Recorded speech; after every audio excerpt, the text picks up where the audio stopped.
Bonjour, merci à toutes et à tous d'être présents ce matin. J'ai effectivement le plaisir de faire cette petite keynote qui n'a pas d'autre prétention que de vous faire réfléchir un peu effectivement sur l'IA et son impact énergétique. C'est aussi l'occasion de remettre un certain nombre de pendules à l'heure. Vous verrez qu'on entend beaucoup de choses sur l'IA. On ne parle plus que d'IA maintenant. Souvent, on confond IA générative et IA spécialisée, donc je vais revenir un peu sur ces concepts-là. Et je pense qu'on aura un peu de temps pour des questions, si vous le souhaitez. Donc, pour beaucoup d'entre vous, l'IA se présente peut-être comme ça. Alors, je suis désolé, je n'ai pas les droits d'Universal Studios, donc vous avez reconnu un Terminator, hein, même s'il a été généré par une IA générative. Donc, effectivement, l'IA, ça peut faire peur, ça va voler nos emplois, ça va peut-être prendre le contrôle de la planète, ça va peut-être penser à notre place, etc., etc. Donc effectivement, c'est une croyance qui est entretenue par un certain nombre de personnes dans la communauté, des médias, peu de scientifiques.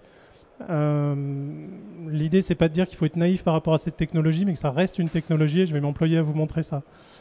La croyance est entretenue par notamment ce robot. Donc ça, c'est une humanoïde qui s'appelle Sophia, qui a été faite il y a quelques années par Hanson Robotics. Et la capacité de converser en temps réel avec des journalistes, avec des humains. Et ce qui est notable, c'est qu'elle a des expressions faciales qui sont assez bluffantes. Et notamment dans une interview sur CNBC aux US, elle a déclaré à un moment donné que l'humanité était tellement imparfaite qu'elle allait s'employer à nous remplacer, et à nous améliorer, puis à nous remplacer. Il se trouve que, en fait, c'est pas réellement cette IA qui a dit ça. Il y avait un opérateur derrière qui était en charge de modéliser les expressions faciales et qui lui donnait le discours aussi. Donc clairement, Hanson Robotics a voulu faire le buzz. Donc on est très très loin de ces choses-là aujourd'hui. Alors, désolé pour ce transparent qui est un peu technique. L'IA, on en parle depuis les années 2010, on va dire. C'est pas une technologie récente, hein. Ça fait plus de 50 ans qu'on essaye de rendre les machines plus intelligentes. Il se trouve qu'il y a 50 ans, les concepts étaient là, les concepts qu'on emploie aujourd'hui à peu ou prou, sauf qu'on n'avait pas les données et la puissance de calcul pour faire avancer ces intelligences artificielles. Donc il y a eu une période qu'on a appelée l'hiver de l'IA, où on a mis ces choses-là en sommeil. Et puis dans les années 2000, avec la puissance de calcul qui a monté, avec le déluge de données auquel on fait face, notamment lié l'Internet des objets, on a beaucoup de données, donc ça permet de réentraîner les intelligences artificielles. Et on parle aujourd'hui de savantes idiotes, et vous allez voir ça dans mes transparents d'après. C'est ni plus ni moins que des monstres mathématiques qui apprennent de ceux avec quoi on les nourrit, de ceux avec quoi on les éduque. Donc ça, c'est l'intelligence artificielle spécialisée ou étroite, hein, narrow en anglais. Tout le monde rêve d'une intelligence artificielle générale.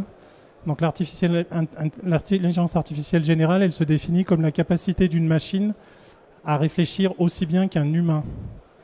Et on ne parle pas d'action, hein, puisque là on est sur du logiciel, donc ça n'interagit pas avec le monde, mais au moins c'est capable de le comprendre, de le percevoir et d'en tirer des conclusions au même titre qu'un humain. On en est très très loin aujourd'hui. Il y a plein de gens qui disent que ce sera peut-être dans les années 2050. J'ai vu un papier cette semaine qui prédit que dans 21 ans, on sera là. Bon, voilà. Bien malin qui peut le dire. Plus inquiétant, et c'est là quand même où vous faites vigilant par rapport à cette technologie, on pense que dès que les IA seront intelligentes comme les humains, elles auront la capacité à se développer par elles-mêmes, et donc du coup à surpasser l'intelligence humaine. Et donc c'est ce qu'on appelle la super-intelligence. Et celle-ci, par essence, on ne peut pas la mesurer, on ne peut pas mesurer ses capacités, puisqu'on n'a pas le cerveau pour... voilà. Donc c'est le gros fantasme, cette chose-là. Il y a la théorie ça s'appelle la théorie de la singularité, qui dit que à cette époque-là, les intelligences artificielles remplaceront l'humain ou surpasseront l'humain dans plein de tâches. Après, de là à dire qu'on va faire Terminator, on n'en est pas là non plus, hein.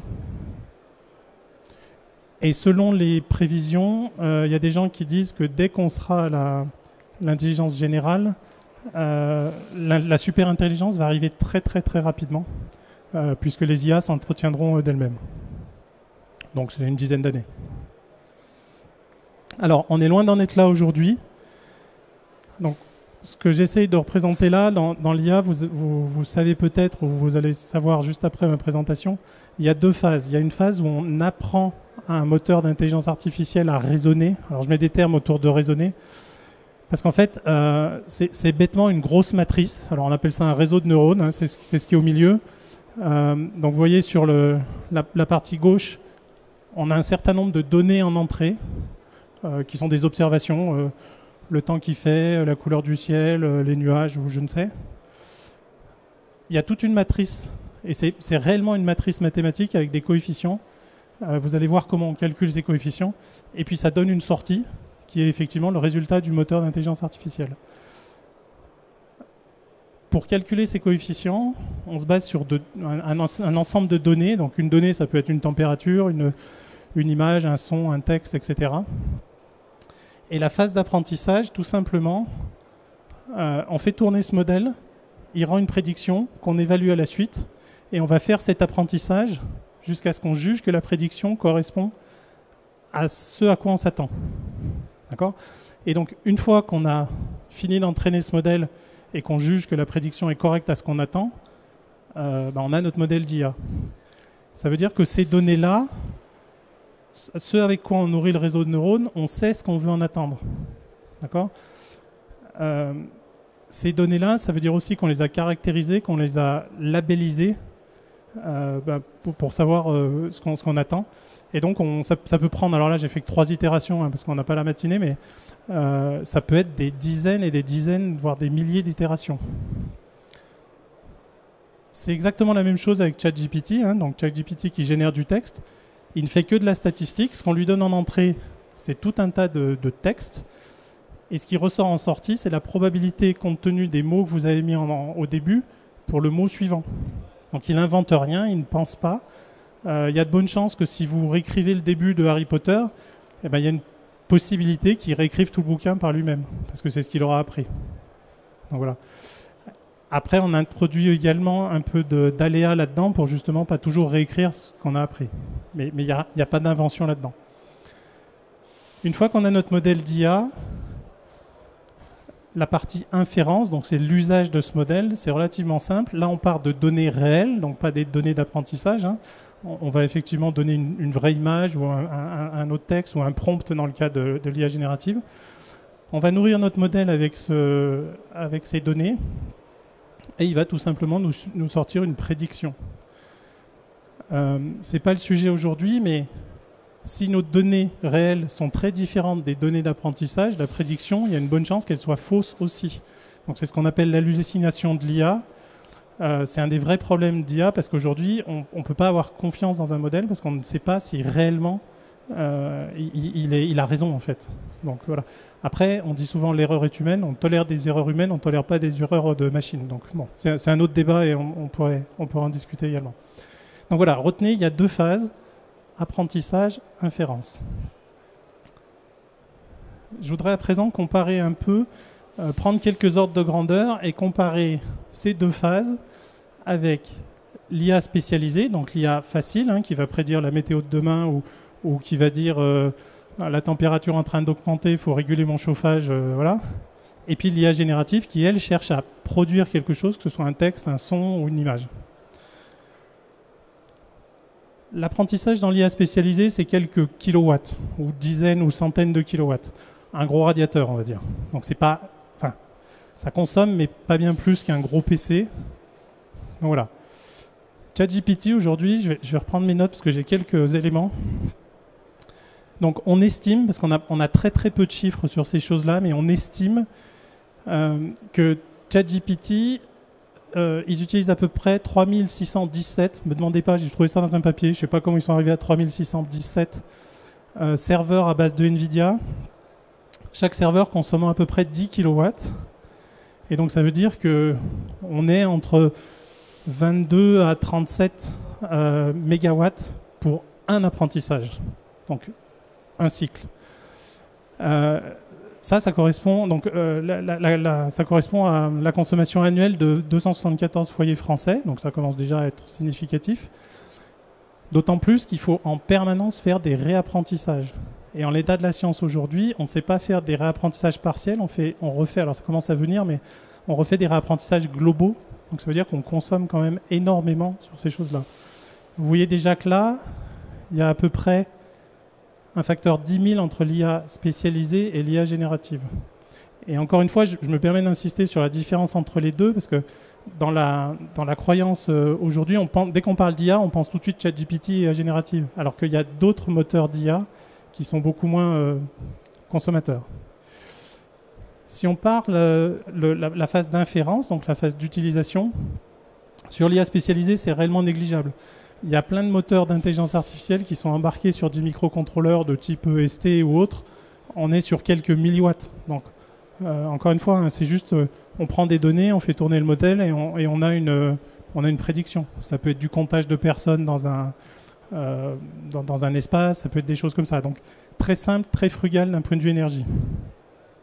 Sur l'IA générative, il y a quelques faits notables. Il y a beaucoup de gens qui utilisent ChatGPT à la place de leur recherche Google. Bon, c'est un usage comme un autre. Le résultat n'est pas notoirement meilleur. Néanmoins, d'un point de vue de consommation, une requête ChatGPT, c'est à peu près 3 watts. Une recherche Google, c'est 10 fois moins. Donc, il faut peut-être qu'on re-questionne nos usages par rapport à ça et utiliser ChatGPT quand vraiment il a une valeur ajoutée. Ce qui n'est pas le cas là-dessus. Alors pareil, hein, on est dans l'estimation. On pense que compte tenu du nombre de requêtes qu'il y a sur ChatGPT, la consommation quotidienne d'un ChatGPT, c'est 564 MWh par jour. Ça fait à peu près 206 gigawatts par an. Et là, on est sur 44 000 foyers français. Donc, c'est une petite ville quand même déjà. Hein. Alors, c'est pas Grenoble parce qu'on est une grosse ville, mais voilà. Juste pour vous donner un ordre de grandeur également que je ne vous ai pas donné avant, le modèle de ChatGPT, et je pense que ce n'est pas la dernière version, la matrice dont je vous ai parlé, un ChatGPT, c'est 175 milliards de paramètres. Donc ça commence à être de la matrice conséquente quand même. Hein. Donc voilà. Pour vous donner un ordre de grandeur également, on estime que la consommation de ChatGPT à l'année, elle est dans le même ordre de grandeur que des pays comme la République centrafricaine, le Bénin ou Sierra Leone. Et là, tout à coup, on se dit, mais est-ce qu'on n'a pas juste un problème, quoi? Et j'étais moi-même effaré par le chiffre que je vais vous donner là, parce que je l'ai refait plein de fois, et j'ai dû chercher dans Google justement comment ce nombre se présente. La consommation de ChatGPT par rapport à une IA spécialisée, donc pareil, je reprends mes notes, c'est 100 millions de fois plus. Donc il y a 14 zéros, j'ai refait 20 fois la calculation, parce que l'opération, parce que j'y croyais pas. Et là, effectivement, on voit que on a peut-être un problème par rapport à ça. Donc, effectivement, tous ces outils-là demandent une énergie croissante. Je vais encore en rajouter. Donc, le monsieur dont la photo est là, c'est le président d'OpenAI qui a développé ChatGPT. Il s'appelle Sam Altman. Et Sam Altman, il a une vision et il dit, pour aller au bout de mes recherches d'intelligence artificielle, il faut que j'ai besoin de 7 000 milliards de dollars supplémentaires. 7 000 milliards, ok, c'est un gros chiffre. C'est juste la somme, enfin tout ce qui a été dépensé dans l'industrie de la microélectronique depuis l'existence de cette industrie, c'est 7 000 milliards de dollars, c'est plus que ça. Donc ça veut dire qu'il a l'ambition de consommer plus, à lui tout seul, hein, avec sa boîte, que toute l'industrie semi-conducteur. La majeure partie de cette consommation, enfin de cet argent, sera consacrée à l'achat de serveurs, d'énergie pour améliorer son modèle. Et clairement, il vise d'aller vers l'IA générative, l'IA générale, pardon. Un autre chiffre qui illustre ça, Elon Musk, donc il a lancé un nouveau data center, il a construit un nouveau data center très récemment pour une boîte qui s'appelle xAI, qui est son moteur d'IA. Il a mis 100 000 processeurs NVIDIA, chaque processeur consomme à peu près 1000 watts. Donc on est tout de suite sur des centrales nucléaires, en fait, consommation des centrales nucléaires. En parlant de ça, Google a remis en opération une centrale qui est à 3 Mile en Pennsylvanie, 3 Mile Island en Pennsylvanie. Donc elle est un peu célèbre parce qu'elle avait eu un accident nucléaire il y a quelques années, alors je crois que c'était dans les années 80 il me semble, 79. Donc Google l'a relancé pour faire face à son accroissement de consommation énergétique lié à l'IA, entre autres. Et enfin, dernière information par rapport à cette consommation galopante, Sam Altman, donc toujours lui, il a déclaré publiquement que l'IA n'avancerait pas à la bonne vitesse s'il n'y avait pas une révolution énergétique. Donc ce qu'il dit, c'est que si on ne trouve pas d'autres moyens de produire de l'énergie, on n'arrivera pas au bout de l'IA. Donc j'ai démarré avec Terminator. Alors j'ai toujours pas les droits et c'est encore Universal Studios, j'en suis désolé. Donc c'est une IA générée aussi. Vous aurez reconnu Matrix. Donc finalement, peut-être que le scénario de l'IA, c'est pas Terminator, hein, c'est Matrix. Je vous rappelle le scénario de Matrix. Hein, c'est une IA qui n'a pas assez d'énergie et qui, en gros, prend les humains, nous endort tous pour tirer effectivement nos fluides vitaux et pour s'alimenter. Donc c'est encore plus catastrophique que Terminator. Hein. Terminator me fait flipper, mais Matrix encore plus. Bon, heureusement, on n'en est pas là. L'analogie que je prends maintenant pour parler de l'IA, c'est qu'on a trouvé un superbe outil, mais on ne sait encore pas l'utiliser. Et l'analogie que je prends, c'est les hommes préhistoriques, les hommes et les femmes préhistoriques, quand ils ont découvert le feu. Probablement, la première chose qu'ils ont fait, c'est qu'ils se sont brûlés. Ils n'ont pas compris pourquoi. Peut-être le deuxième truc, ils ont mis le feu à la caverne et ils n'ont pas bien compris pourquoi. Avant de comprendre qu'ils pouvaient se chauffer, cuire des aliments, forger du fer, etc. etc. Donc l'IA, on en est là aujourd'hui. On vient de découvrir le feu, on se brûle un peu. Et du coup, il faut juste qu'on apprenne à s'en servir. Et collectivement, il faut qu'on réfléchisse à nos usages, à quoi ça sert, quelle est la valeur ajoutée, etc. etc. C'est dans ce contexte-là que Minalogic, on a décidé de lancer un groupe de réflexion, donc en bon français un think tank, autour du défi énergétique de l'IA, de ses impacts et éventuellement de ses solutions. Donc ce qu'on veut faire, c'est travailler ces aspects-là sous deux angles. Un angle technologique, parce qu'on est à Grenoble et donc on a plein de gens qui sont présents sur toute la chaîne de la valeur, du substrat au microprocesseur, au logiciel, etc. Et puis également un côté usage, où malgré tout ce que j'ai dit sur l'IA, ça sert aussi à améliorer la situation. Aujourd'hui, des EDF produisent mieux grâce à l'IA, des Schneider mettent en place des solutions qui nous permettent de mieux utiliser l'énergie. Donc ce think tank va se lancer dans ces directions-là. Je ne sais encore pas, parce que il démarre, notre première réunion aura lieu la semaine prochaine. Je ne sais pas où on arrivera, mais on peut imaginer de produire un livre blanc qui justement refait l'état des lieux, parce que tous les chiffres que je vous ai donnés ne sont que des estimations, plus ou moins véridiques ou plus ou moins vérifiées. Donc déjà remettre les pendules à l'heure, comment on mesure ça, comment on mesure l'impact, et puis réfléchir à quelles solutions on pourrait proposer et quels travaux, que ce soit de recherche ou de produits, existent déjà. Et c'est effectivement un des rôles de Minalogic que d'animer cette communauté d'IA et de mettre en avant les acteurs. Voilà, je ne sais pas comment j'en suis en timing, pas trop mal. Ça nous laisse un peu le temps pour des questions si vous en avez. Oui. Merci infiniment. Merci Philippe. Oui, certainement beaucoup de questions. On est un peu dans le cœur de l'actualité avec ce groupe de réflexion qui se monte à Minalogic. D'une manière générale, est-ce que au niveau des États, des gouvernements, est-ce que eux-mêmes sont sensibilisés? Est-ce qu'il y a déjà des réflexions aussi à leur niveau, notamment pour sensibiliser le grand public? Alors il y a l'industrie, mais il y a aussi le grand public sur justement ces requêtes ChatGPT par exemple, toutes ces requêtes qui finalement sont quand même alors extrêmement énergivores et ne sont pas forcément nécessaires. Alors oui et non. Malheureusement, il n'y a pas une réponse tranchée. Le gouvernement et l'Europe, évidemment, sont au fait de ces problématiques-là. Donc, il y a eu des incitations pour travailler des démonstrateurs frugaux, on appelle la frugalité de l'intelligence artificielle, mais ça reste très minime. En fait, de mon point de vue, c'est pas assez développé encore.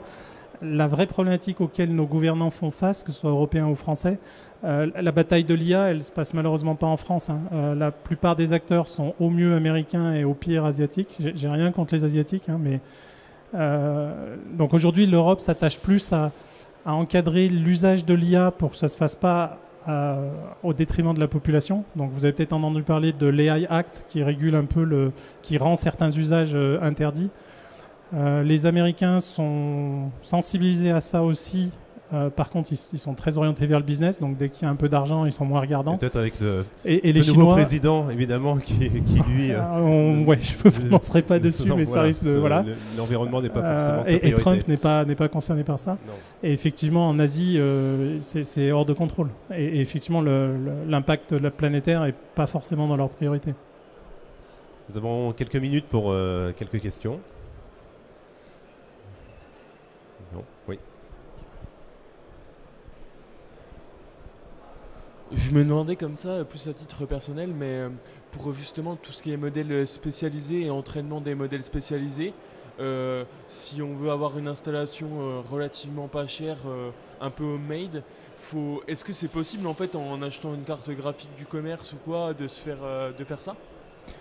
Oui, la plupart des gens qui font un peu d'IA sans manipuler ces grands modèles, un gros serveur, ça fait l'affaire. C'est même pas forcément nécessaire de rentrer sur des cartes. Les cartes Nvidia en question, là, elles valent entre 45 000 à 100 000 $. Donc pour un usage individuel, c'est plus compliqué. Mais effectivement, une bonne carte, un bon accélérateur graphique, ça peut faire l'affaire. Quelque part, le drawback,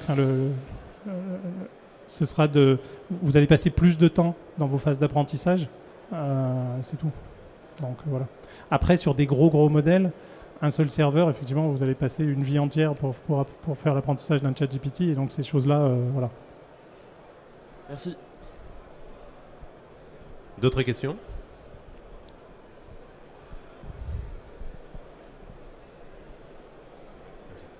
Oui, merci pour la présentation. C'est juste une question justement sur l'aspect énergétique. Vous disiez que selon le fondateur d'OpenAI, il faudrait une révolution énergétique pour justement développer l'IA comme il faudrait la développer. Vous la voyez arriver, cette révolution énergétique? Parce que de l'extérieur, ça semble pas forcément évident en fait. Je pense qu'il n'a pas la réponse, parce qu'il a quand même pas mal de moyens à sa disposition, hein, ce garçon. Donc s'il entrevoyait une solution, je pense qu'il serait engouffré dedans. Tesla a eu un peu le même démarche sur un autre sujet qui est la voiture électrique. Tesla, ils ont fait des gigafactories majoritairement solaires, mais même le solaire suffira pas sur l'IA. Donc aujourd'hui, il appelle en fait à une révolution, mais je pense qu'il ne sait pas laquelle. On n'a pas d'idée aujourd'hui. Ok, oui, d'accord. C'est ce que je me disais. Merci. Mis à part remettre en service des centrales nucléaires, ce qui est pas terrible, ce qui est moins pire qu'en Chine où ils brûlent du charbon. Donc, voilà. Ok, merci beaucoup.